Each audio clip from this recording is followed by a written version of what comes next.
नमस्कार, जय माता दी। मैं ईश्वरबिंद आप सभी का अपने दिव्यरत्न ज्ञान चैनल में बहुत बहुत हार्दिक स्वागत करता हूँ। ये चैनल आपका अपना चैनल है।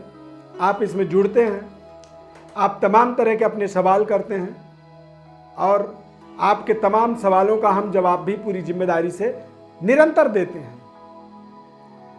अब आज हम वृश्चिक राशि के बारे में बात करेंगे, क्योंकि पहले तो ये था कि ढैया आने वाली है, ढैया आने वाली है। अब ढैया आ चुकी है और कुछ समय भी बीत गया है। तो ये कार्यक्रम को आप तक पहुंचाने का केवल हमारा मकसद ये है कि अब हम आपको कुछ नए तरीके की अनुभव बताएंगे कि ढैया में किस तरह से आपके जीवन में अनुभव आपको मिल रहा है। और हमारे साथ लाखों वृश्चिक राशि के लोग जुड़े हुए हैं जो अपने अपने अनुभव को शेयर करते हैं व्हाट्सएप मैसेज के द्वारा, मेल ईमेल के द्वारा, और कुछ ऐसे भी लोग हैं जो कॉल करते हैं और अपनी आप बीती, अपनी समस्या, अपनी व्यवस्था को, अपनी दिक्कतों को, परेशानियों को हमारे साथ शेयर करते हैं। तो वो सारी अनुभव के साथ साथ अब एक बदले हुए परिवेश का आपको एक विशेष विश्लेषण बताएंगे। जन्म राशि के, आपके जन्म राशि के आधार पर आपको इसको समझना होगा।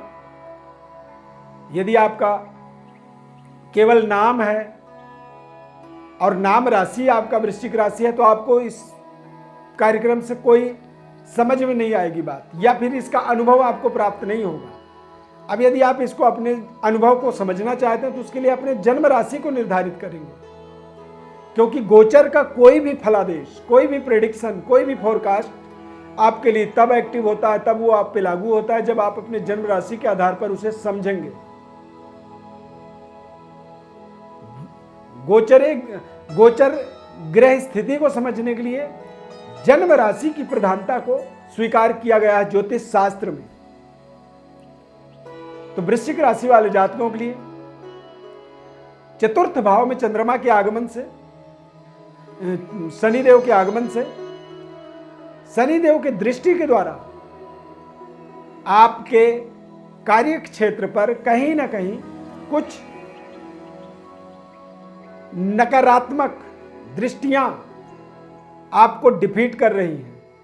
आप अपने कार्य को सही तरीके से जो कर रहे थे वो इस समय नहीं कर पा रहे हैं, यानी कि आपकी परफॉर्मेंस थोड़ी सी कमजोर हो रही है। अनुभव करिए, आप गौर से सोचिए तो आपको महसूस होगा।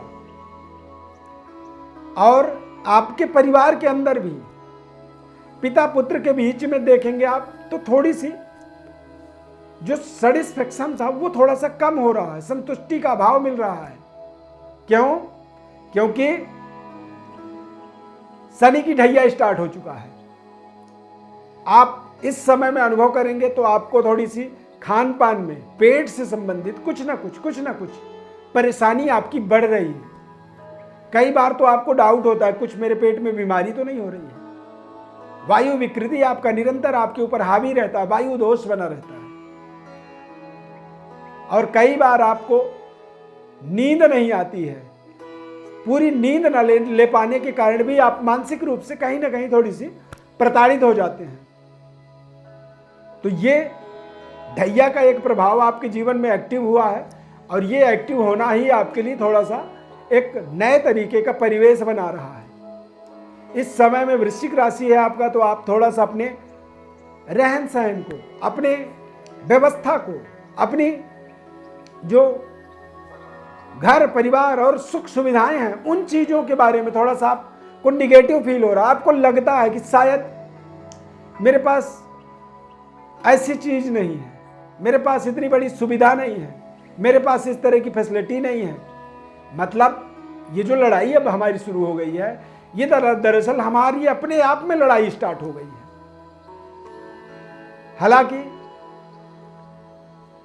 अगले 2.25 साल या शनि के ढैया का जो कार्यकाल है, ये आपके जीवन का, ये आपके तमाम तरह के सुख सुविधाओं की इंक्रीमेंट कह सकते हैं,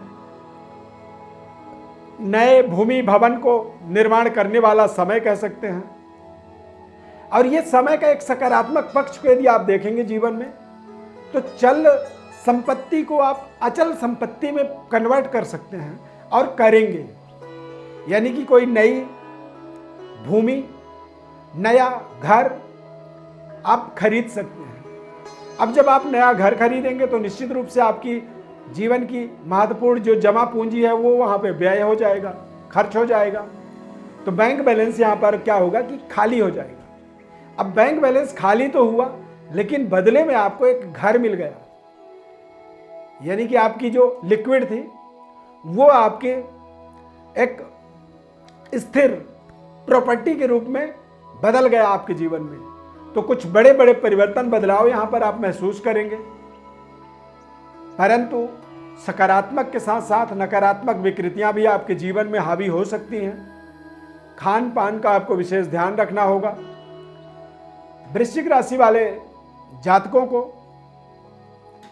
भगवान भोलेनाथ की उपासना करना आपके लिए बेहद कल्याणकारी होता है। धर्म स्थान आपका भाग्य स्थान और धर्म स्थान के कारक चंद्रमा होते हैं।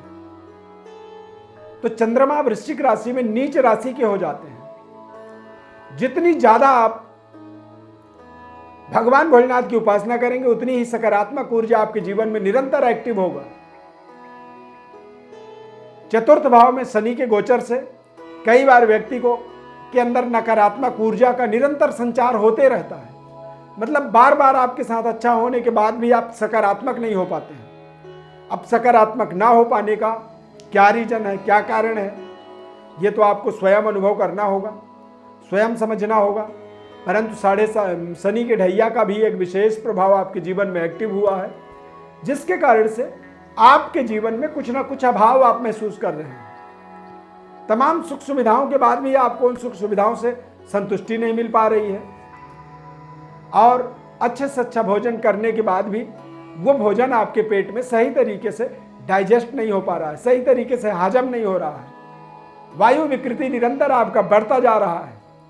तो इस तरह की कुछ विकृतियां आपके जीवन में जरूर पड़ रही हैं, जरूर हो रही हैं।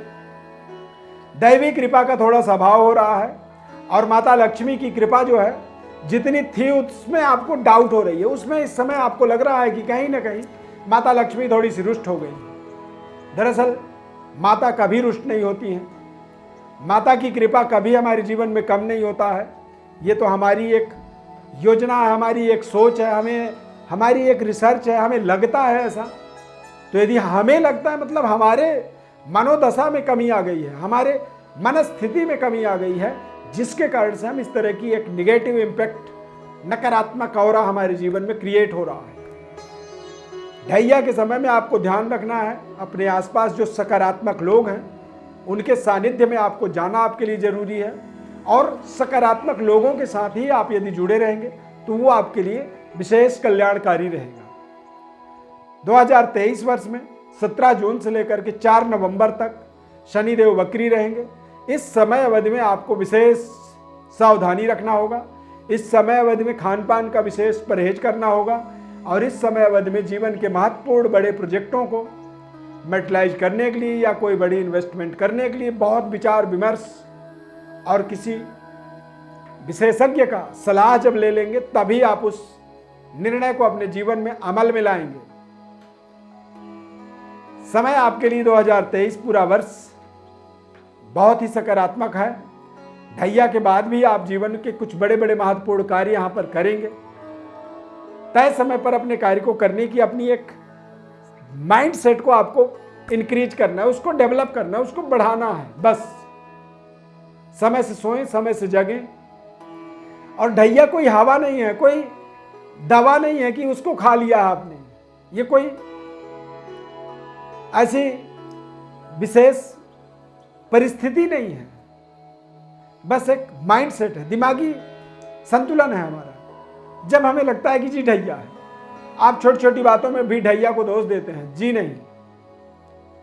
जिनके ढैया नहीं होती है उनके जीवन में भी वैसी परिस्थिति बनती है जैसे आपके जीवन में बन रहा है। पर अब आपके ऊपर एक माइंड सेट होता है कि जी ढैया चल रहा है, तो ये ढैया को आप साइड करिए, आगे बढ़िए, और इस ढैया के नकारात्मक को छोड़ के आप अपने जीवन में एक बड़ी सकारात्मक ऊर्जा को एक्टिवेट करिए।